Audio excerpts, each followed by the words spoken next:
ஒரு மனிதர் தர்மம் பண்ணணும்னு நினைக்கிறாரு, இன்னொரு மனிதரை தடுக்கிறாரு.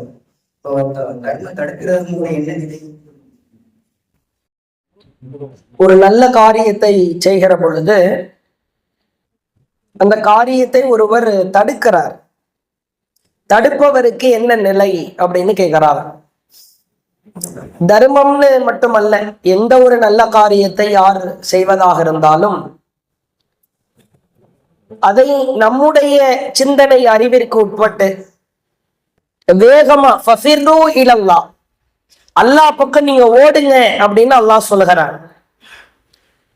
நீங்கள் வானம் பூமி அளவிற்குள்ள சொர்க்கத்தை நோக்கி விரையுங்கள். ஃபஃப்ஷு இலல்லாஹ், அல்லாஹுவின் பக்கம் நீங்கள் விரைந்தோடுங்கள்.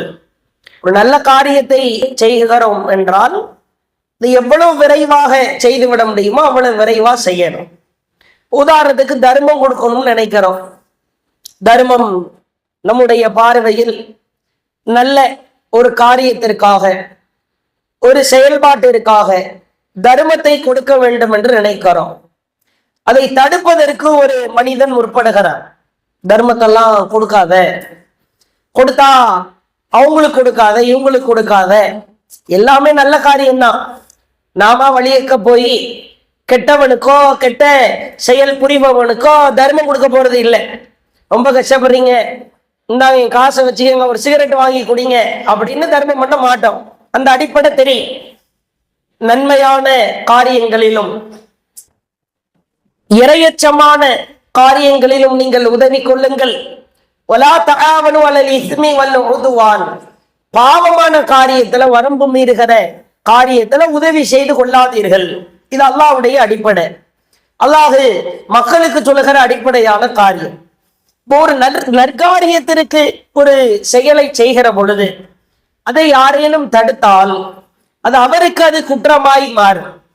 தடுக்க கூட. இதுல தடுப்பவருக்கான நிலை என்ன? அது குறிப்பிட்ட இந்த நிலைதான், இவ்வாறுதான் வேதனை செய்யப்படுவார், இப்படி நரகத்திலே போட்டு புரட்டி எடுக்கப்படுவார் என்று இல்லாமல் தனிப்பட்ட வகையில அல்லாஹ் வசனங்களிலே பலவாறாய் சொல்லுகிறார். தொழுமடியாரை தடுப்பவன் அநியாயக்காரன், இறைவனை நோக்கி விரைபவனை தடுப்பவன் அவன் பாவி, கடும் பாவி என்றெல்லாம் குரானிலே வசனங்கள் சொல்லி தரப்பட்டிருக்கிற. எந்த ஒரு நல்ல காரியமாக இருந்தாலும் அதற்கு பொதுவான சட்டம், அந்த காரியத்தை செய்ய விடாமல் எவன் தடுக்கிறானோ அவன் அநியாயக்காரன், அல்லாஹ்விடத்திலே தண்டனை நிச்சயம் கிடைக்கும் என்பதை அல்லாஹ் பதிய வைக்கிறான். குறிப்பிட்டு இந்த மாதிரி தண்டனை கிடைக்கும் என்றோ அல்லது இந்த வகையில் அல்லாஹ்விடத்தில் தண்டனை கிடைக்கும் என்றோ இல்லை. ஆனால் தண்டனை கிடைப்பது உறுதி. ஒருத்தர் தர்மம் கொடுக்கிறார், அவர் அநியாயத்துக்கு தர்மம் கொடுத்தாலோ அல்லது தீமையான விஷயத்துக்கு தர்மம் கொடுத்தாலோ அதை தடுக்கலாம், தடுக்கத்தான் வேணும். கெட்டவனுக்கோ அநியாயம் செய்யறவனுக்கோ தர்மம் கொடுத்துடக்கூட. அதெல்லாம ஒரு பள்ளிவாசலுக்கு கொடுக்கிறார், ஏழைக்கு கொடுக்கிறார், உணவளிக்க கொடுக்கிறார். இது மாதிரி கொடுக்கிற நேரத்தில் எவன் தடுக்கிறானோ அந்த தடுப்பவன் பாவியாகத்தான் இருப்பான். இதை கூடுதல் கவனத்திலே வைக்க வேண்டும். அதே போன்று சிலர் நல்லதையும் செய்வாங்க, கெட்டதையும் செய்வாங்க. அது மாதிரியான ஆட்களுக்கு தர்மம் கொடுக்கும் போது கவனம் தேவை.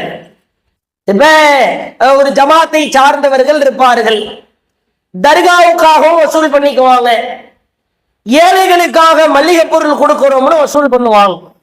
இதெல்லாம் ரொம்ப பார்த்து தர்மம் பண்ண. நன்மையோடு தீமையை கலப்பவர்களும் இருப்பார்கள். குறிப்பிட்ட நம் ஜமாத் சார்பாக வசூல் செய்கிறோம் என்றால் தீமைக்காக வசூல் செய்ய மாட்டோம்னு 100% அடிச்சு சொல்லலாம். ஆனால் சிலர் வசூல் செய்கிற பொழுது கெட்ட காரியங்களுக்காக தர்காவை வளப்படுத்த, தர்கா கட்டிடத்தை புனர் நிர்மாணம் செய்ய இப்படி எல்லாம் வசூல் பண்ணுவாங்க. இதனால பொதுவான தர்மம் கொடுத்துட்டு போயிடுவோம். ஆனால் அது நன்மையோடு தீமையும் கலந்து விடும். இவற்றையெல்லாம் கவனத்திலே வைத்து நல்ல காரியம் என்று 100% தெரிகிறதா, அதற்காக நாம் தர்மம் செய்ய வேண்டும். இப்படி ஒரு தர்மத்தை அவன் தடுக்கிறானோ அவன் பாவியாகத்தான் இருப்பான். இதுல இன்னொரு முக்கியமான அம்சம் என்னவென்றால், தர்மத்தை யாரு வேண்டுமானாலும் தடுக்க முற்படலாம், நம்மிடத்திலே வாக்குவாதம் செய்யலாம், கொடுக்காதே என்று நிறுத்தலாம். ஆனால் நாம் நம் சிந்தனைக்கு உட்பட்டு அல்லாஹ்விற்கு அஞ்சி கொடுத்தே தீருவேன் இந்த நல்ல காரியத்திற்கு என்று முடிவெடுத்து விட்டால் எத்துணை பெரிய கொம்பனாலும் அதை தடுக்க முடிய. இதை ஆழமா புரிஞ்சுக்கணும். எவன் தடுத்தா என்ன, நல்ல காரியத்துக்கு நான் பண்றதுக்கு நீ தடுத்தா என்ன, தடுக்கலன்னா என்ன, நான் செய்யத்தான் தான் செய்வேன், ஓ முன்னாடி செய்யலன்னா என்ன, மறைமுகமாய் செய்வேன் என்று தர்மம் செய்து விடுவது நமக்கான ஒரு சிந்தனைக்குரிய சிறப்பு.